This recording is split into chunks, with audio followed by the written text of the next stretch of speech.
Hi! Welcome to part 2 of Barely Qualified PH. So, kahapon, ang pinag-usapan natin is I'm actually thinking about myself having outgrown some of the things about my life.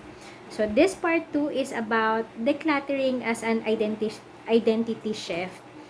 Kayo ba, parang naisip nyo ba minsan, when you were looking into your room or sa bahay ninyo, parang bakit ganun ang dami kong gamit, pero parang hindi na ako makarelate dun sa mga gamit na yon, or parang hindi na ako to, no? So as I was thinking about it and I was decluttering, sabi ko, itong mga gamit na to, when I declutter, it's not just means I'm cleaning things or I'm decluttering, but I think it means something deeper. Kasi siguro naisip ko dati, akala ko, you know, artist ako, crafty ako, so medyo messy ako, ganyan, yun lang yung naiisip ko. Or mahilig lang talaga akong mag-hoard ng craft supplies. But I think it's not just about the stuff, that I kept, but it's about who I was before or who I used to be. And yung mga bagay na yon na meron ako before, na hinord ko, or alam mo yung mga gamit na meron ako, it actually represents a version of me before. Yung version na sobrang curious pa ako, sobrang experimental pa ako, pero most of the time distracted din ako. But I don't regret, keeping those things or having those things because that was part of me, right?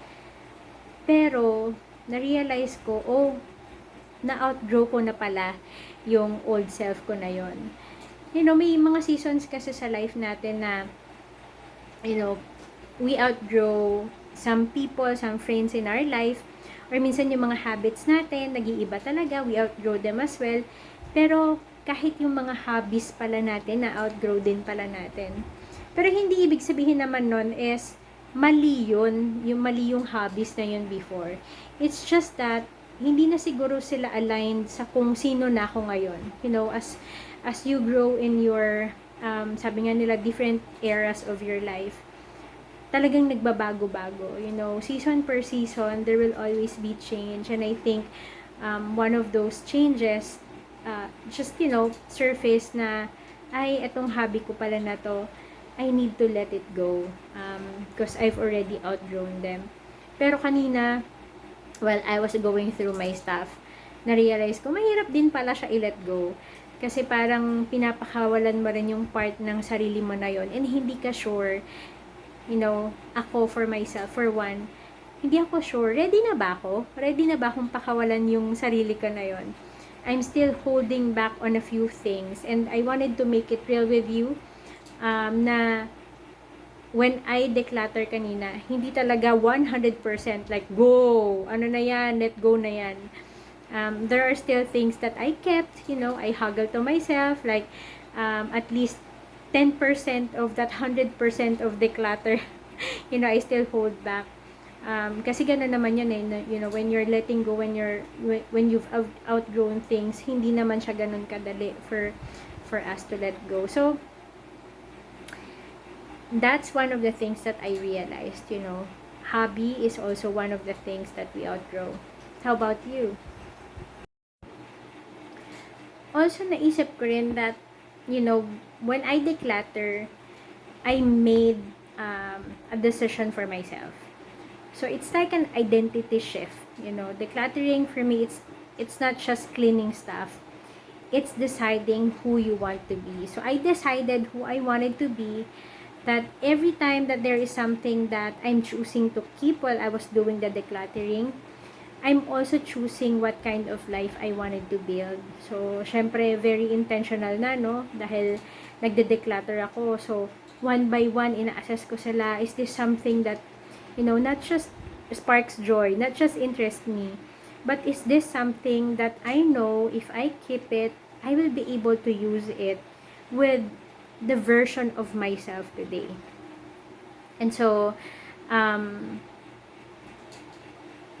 I think yung pinaka-idea talaga nun is, even if I wanted to still continue to try everything, I just wanted to focus on what truly matters. And so that's my next point.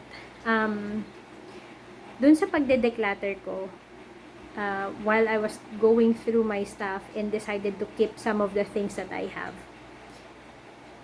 I know that as I chose, the things that I'm keeping, I am choosing it because I know how I will progress, right? I know which things I need because now I know what I wanted to do with those things, as those things would, come with me dun sa mga bagay na gagawin ko. And that is, I'm choosing to focus on Bible journaling.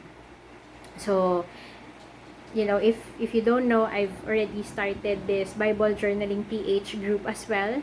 I'm so happy that a lot of people are very interactive dun sa page namin. And apart from that, I've already hosted one then last month. So we did a Bible journaling with some of my friends, and I met a new friend there, somebody who's part of the Bible Journaling PH. So that's my number one focus. For me, it's no longer just a hobby, but it is something that it gives me clarity, gives me encouragement, and it gives me a good direction. And that's what I need right now. It helps me not just to deepen my faith, but it also creates something meaningful. So it's no longer just aesthetic, but more so spiritual. And I'm intentionally building on that, not just for myself, but for others as well. And why I do want to, pursue that and be that focus as a hobby. So, it's not just a hobby for me, actually. Pero, ini-integrate ko na yung hobby ko doon. My craft hobby as well, to be integrated to Bible journaling, because it will not only help me, but it will also help other people who enjoy studying God's Word too. So, that's the shift. That's the identity shift with the hobby that I am doing today. So, most of the things that I declutter, before, it serves me a lot of purpose. But when I wanted to just, focus on one thing, most of them, I know that it can already be used by somebody else. So, papakita ko rin sa inyo kung ano yung mga na-declutter ko. Nakakatuwa kasi, while I was decluttering earlier today, parang, nung una, siguro mga 6 na lalagyan. Kasi, iba't ibang klase ng paints, ng markers, iba't ibang klase ng mga, I don't know, mga materials, yung nag-go through ko kanina. And then now they're down to 50%. Right? I know it's not, others would say, oh, sabi ko ba, akala ko ba 10% lang yung kinip mo. Well, 10% of each item. Parang ganon. Pero, it brought me down to, out of 6 containers, mga ganong containers, ngayon, 3 na lang sila, and it made me so happy. And yung 3 na yun na nakip ko, I know that all of it will now be very useful for my Bible journaling. So, I hope that, you'll also enjoy looking into, how I was so enthusiastic earlier, kung ilan na lang yung mga natitira. So, I'll also include that clip here. So, ito na lang ang natira. Ito siya, lalagyan niya kanina. Ito na lahat. Bye, paints. Ito na lang siya. Kalahati na lang. Ta-da-da! Bye, Crayola. Ito na lang siya. Okay, another set. Tada! Lang sila. 1/4.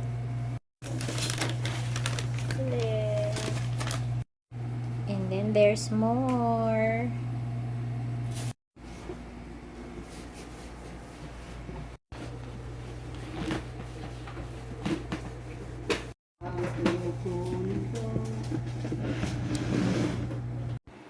And then kanina, habang nagde-declutter kami, I had this realization.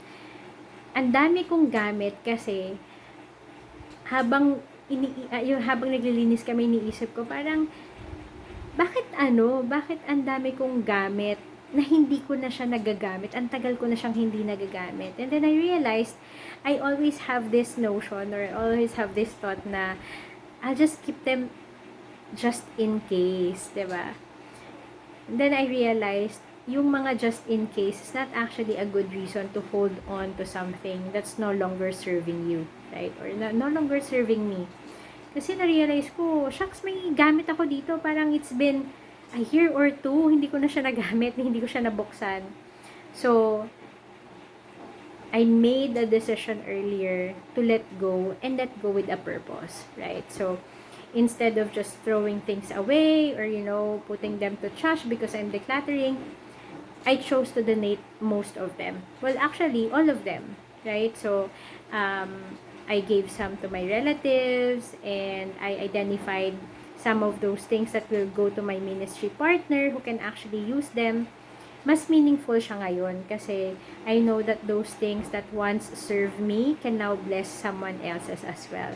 So it made me so happy and so easy to also, let go of those things because I know others will be able to use them as well. And one more thing is that there are a lot of things that I'm gaining and not actually losing. Parang nung una, inisip ko parang daming mawawala. Kasi 'di ba parang dami nun, kalahati ng gamit mo. Pero in reality, ngayon na iniisip ko siya, ang dami ko palang na-gain. And to be honest, yung mga na-gain ko when I decided to let go of those things, yun yung mga bagay na we cannot even buy with our money. And what's that? That is space, right? So, I've gained a lot of space. I've gained a lot of my mental clarity, and now I can focus on one thing. Hindi na salasalabat yung nasa utak ko. Like, naku, ang dami kong gamit na ganito, kailan ko siya gagamitin, saan ko siya gagawin. Now, I know that, dahil yung mga bagay na kinip ko, yun yung mga bagay na alam ko magagamit ko na, then I can, just have one focus. Tsaka yung feeling na makakahinga ka na ulit. Like your environment finally matches your inner peace, right? So, hindi ko sinasabing, boom, alam mo yun, parang lahat declutter na. There are still things that I still need to looked into, checked into, pero at least ang dami ko ng identified na mga bagay kanina that I was able to let go. And then one more thing, while I was reflecting on it, naisip ko rin, minsan we hold on to things because we are so scared to move forward, right? Kasi kapag nag-let go tayo, it means that we're accepting the change. We're accepting that we're already a changed person. And we will decide on that. Alam mo yung paninindigan mo na talaga siya. And then, na-realize ko rin, when you grow, it really requires a space, physically, mentally, and spiritually. And that's what I gained today. The moment na sinabi ko na, oh, ito, yes, this one, it's gonna go. This one's gonna go. Parang, isa-isa, unti-unti, nagkakaroon na ng space yung mga utak ko na dati parang ang dami niyang iniisip. Parang salasalabat yung nasa utak ko. Pero, while I was doing that thing of decluttering, it was so, parang it opened up something in my mind and in my heart, and it's so worth it. Parang nabawasan yung pagka-overwhelmed ko sa mga bagay-bagay. So, I think the thing that I wanted to, leave you with is, if you feel like, katulad ko, you have too much stuff na na-realize nyo parang, it's been, a year or two na hindi ko na nagagamit tong bagay na to. Think about it. Maybe it's not just about organizing your things or decluttering your things. Maybe it's our life asking us, like, who are you becoming now? Sino ka na nga ba ngayon? At sino ka ba? Sino na ba yung gusto mong maging ikaw sa mga susunod na araw? And when you're finally ready to let go of, of those things, ask yourself as well, what are you finally ready to let go of to become that person? Diba? Kasi who you wanted to become or who you are deciding to become in the next season of your life, then dun mo ma-identify ano yung mga bagay na you're not just organizing or decluttering, pero yung mga bagay na kailangan mo na talagang i-let go. So, always think that outgrowing your life isn't really a bad thing. It just means that you're probably ready as well to, for something bigger, from something deeper, something more aligned and something more intentional sa buhay natin. So, be excited, although sometimes it's, it's overwhelming. But I hope that you'll get excited too, and then you'll find your footing on when you'll start to declutter so that you'll gain your mental clarity.